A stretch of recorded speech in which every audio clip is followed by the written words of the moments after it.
This is pretty nerve-wracking, I gotta be honest with you. I'm kind of feel like Eminem, knees weak, palms sweaty, but yeah. Like, I kind of want to start with a story that I kind of went through that really set the trajectory for how I'm living my life today. Back in 2018, I was with a group of my friends. We were having our weekly meeting and we were discussing what the future might look like, what problems we're facing.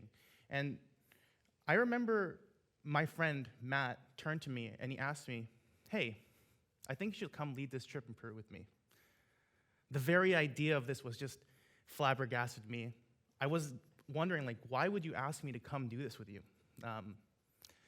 See, there was this voice in my head telling me this is a terrible idea. See, for the last year before this question was asked, I've been building a company with my friends, one that was filled with people that I truly admired and I respected, and one that I felt was putting mission before profit. Now, if you think about Matt, if you looked at a picture dictionary and you looked at the word explorer, Matt's face would come up. And when it comes to Peru, it's amazing. He speaks Spanish. He's been there more than once, and he's a great hiker. Now, this is me, you know? I'm not gonna be speaking much Spanish, to be honest with you. I've never been to Peru, and to be quite honest with you, I'm not gonna be the one leading the hikes. So, yeah. So, I'm sitting with this feeling, and I'm asking myself, I'm questioning this voice in my head, the one that's telling me, hey, you shouldn't do this. This is a terrible idea. What are the clients gonna say? What are you gonna tell them when they ask you about these monuments or these artifacts? And what is the accountant that doesn't really exist gonna say when he says, why are you spending this much money on such a frivolous expense? But I chose to silence that voice. I chose to be a little within myself and find the clarity to say yes. And saying yes opened up this beautiful window of being terrified and being excited. So if I hadn't made that decision, I probably wouldn't be standing in front of you here today. I wouldn't have been able to contextualize the business that I was creating.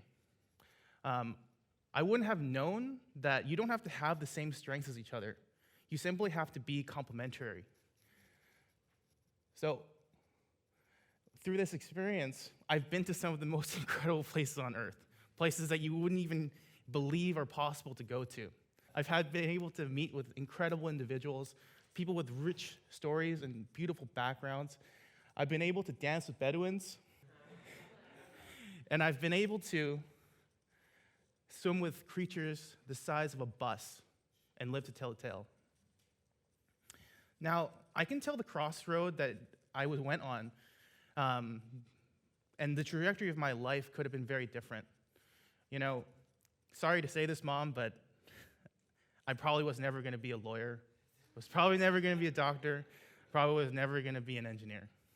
Most likely, by the trajectory of my life, I was either going to help her at the family restaurant, or I was going to end up in an office working on some job that I truly despised, or I didn't really despise or didn't understand why I was there. So the reason why I'm telling you this is because if someone like me can go on this incredible adventure, anyone can. So, I was telling you a little bit about that voice earlier, that voice that was telling me, hey, don't go, don't do this. This is a terrible idea. That nagging feeling within me. That voice is what I like to call the manifestation of inertia. That word has a lot of meaning for me because, I'm sure all of you have felt that voice telling you, hey, don't do this.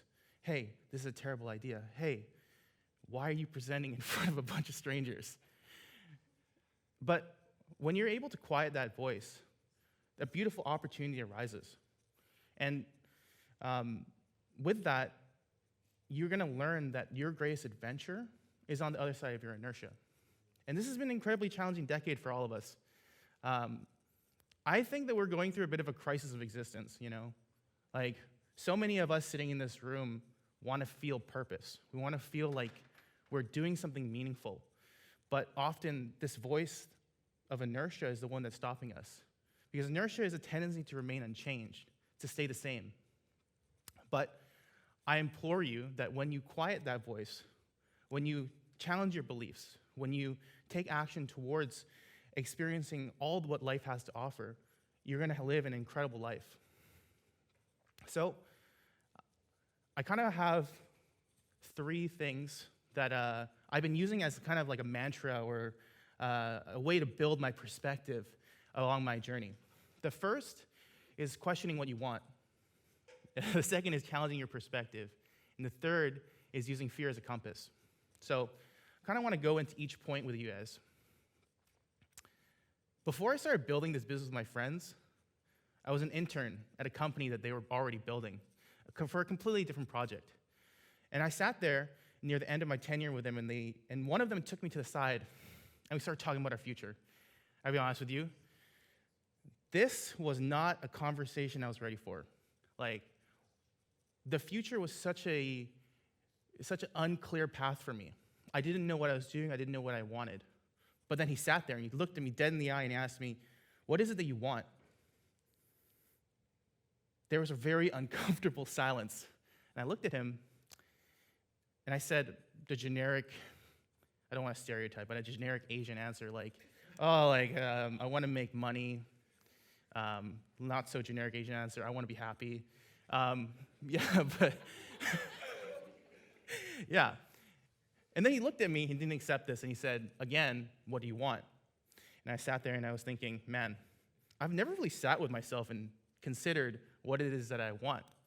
And what's really interesting about that is that asking yourself, what do you want, doesn't have a set equation.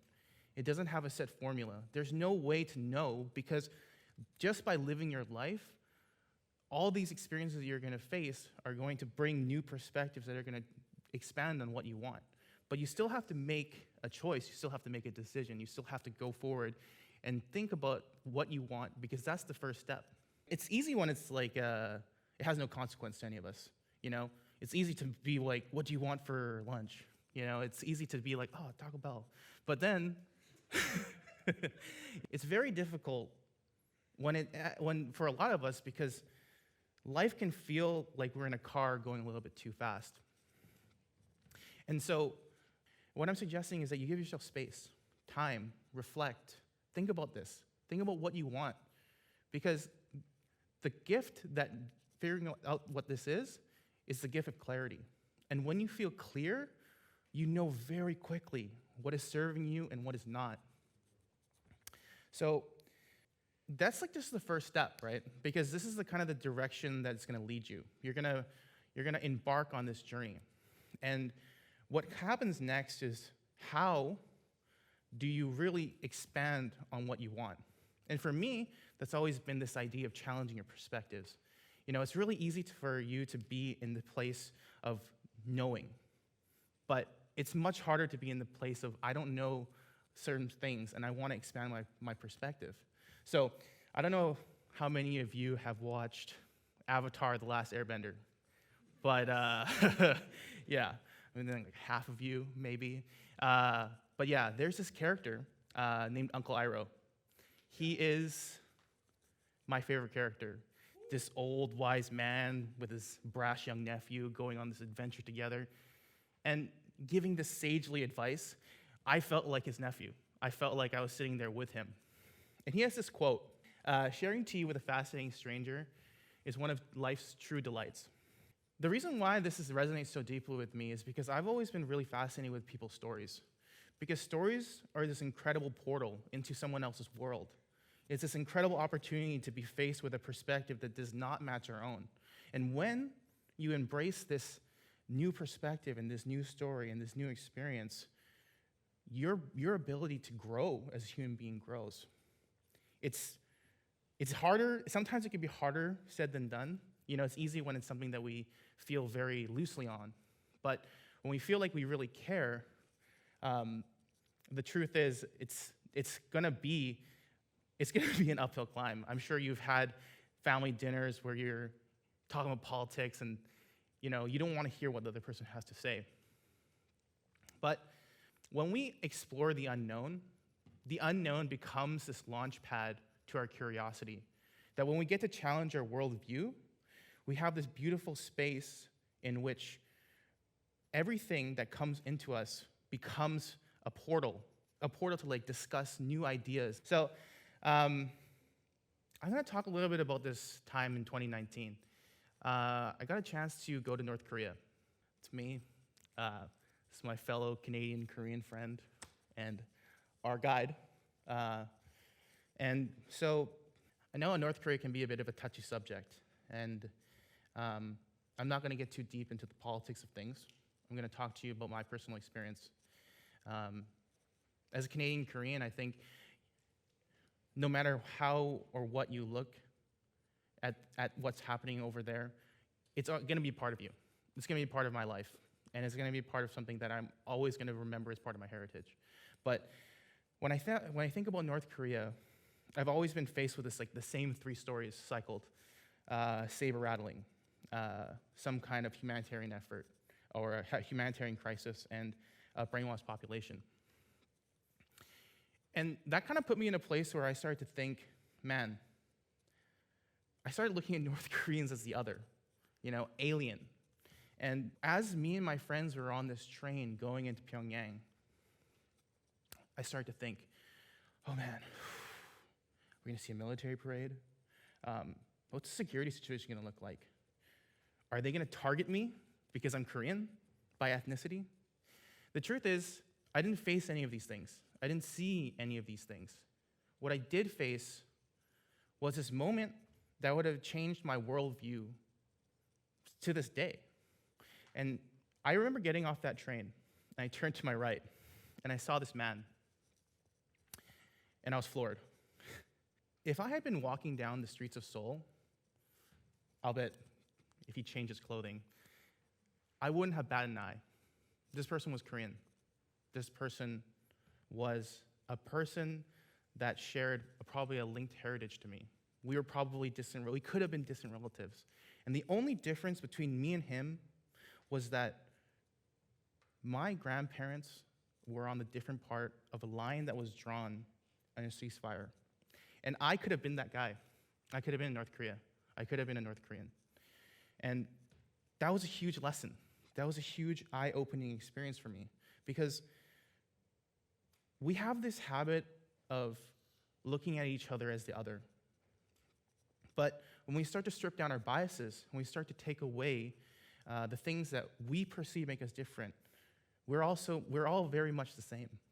I think the reason why I'm telling you this story is because North Korea was a really powerful moment for me. I've had a bunch of other experiences while I was there, like this ridiculous. I wore a onesie in a little store, and I had this beautiful moment with these two shopkeepers that were just laughing their ass off. But I wasn't expecting that. And these are these moments that really help me build empathy towards other people. And so you really have to remember that when you're in a conversation or an experience, to open your mind. Be willing to embrace these new thoughts, and don't be stuck in a thought process that probably isn't serving you. I think now that we've talked a little bit about what you want and how do you kind of get there, I think one of the things that has really helped me is this idea of movement towards ideas and thoughts to action. And one of the ways that has really been powerful is using fear. Fear is this tool to move towards a certain direction. So when I started to build this business with my friends, I was really nervous. I was really in this space of uncertainty, because deep down I knew that I wanted to do this, that this opportunity wasn't going to be placed in front of me again. Maybe it would, but not like this, not with these people that I really loved and respected. Let me tell you, as an Asian, telling your parents that you're going to drop out is an incredibly difficult conversation. But I'm thankful that my family is very supportive, and even though we might have had some disagreements, they still support me and trust me. But as I was going through this process, there was that nagging fear telling me, you're going to waste your time. If you spend all this time doing this, you should finish it. You should go down this path. And I came to learn that there are really two types of fear. There's that fear that's like visceral, that's like 1,000 years of evolution, the one that comes from your gut. It's like this diluted iteration of spidey sense. And when you kind of embrace that as spidey sense, you realize, hey, it's probably not a good idea to jump into this burning building. It tells you, it's a warning sign. But the other fear is a little more nefarious. It's a fear of embarrassing yourself in front of strangers, the fear of disappointing a loved one, a fear of suffering.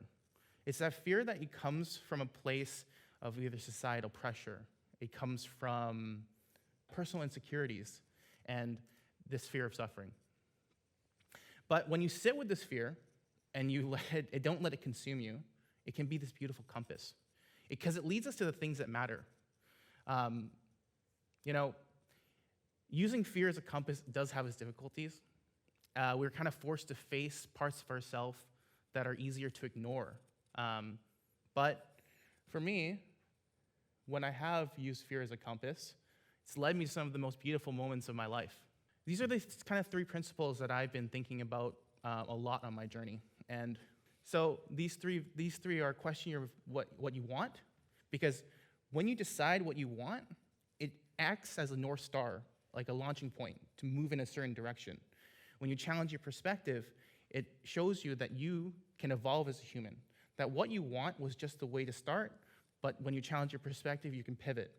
And last is using fear as a compass, because fear, when used as a compass, provides you with this feeling of knowing that this actually mattered, that when you're afraid or nervous of presenting in front of a bunch of strangers, you know you have to do it. You know that this is the right decision. And so I think that there's this beautiful power in every individual. That everyone has this ability to make these huge waves and really create deep and meaningful change in the world, as long as you're willing to share it with other people. I think that once you embrace and acknowledge that you are in a state of inertia, you have this opportunity to go past it. That eventually you can go on your greatest adventure, as long as you choose to break your inertia. Thank you.